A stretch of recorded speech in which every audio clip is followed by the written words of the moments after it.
Nagbigay ng pahayag si Ann Curtis kaugnay sa naging usapin na kinasangkutan ni Kim Chiu at Vice Ganda.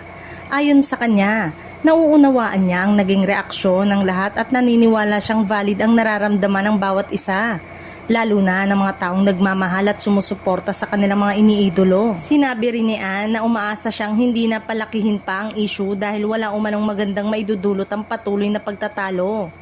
Aniya, mas mahalagang manaig ang respeto at pag-unawa kaysa sa pagpapalitan ng masasakit na salita sa social media. Binigyang diin din ng aktres sa TV host na nananatiling matatagang samahan ng mga host ng It's Showtime.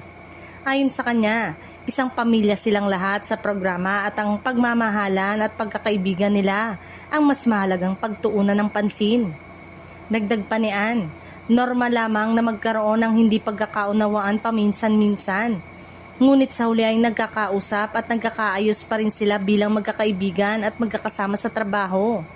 Nananawagan din siya sa publiko at sa mga tagahanga na pairali ng kabutihan at iwasan ang pagpapalawak ng hidwaan. Hiling niya na suportahan na lamang ng buong It's Showtime family at patuloy na ipakita ang pagmamahal sa lahat ng host. Sa huli, iginiit ni Ann na mahal nila ang isa't isa at walang sino man ang nais makakita ng pagkakawatak-watak sa kanilang grupo. Umaasa rin siya na magsisilbing aral ang nangyari upang mas lalo pang tumibay ang kanilang samahan.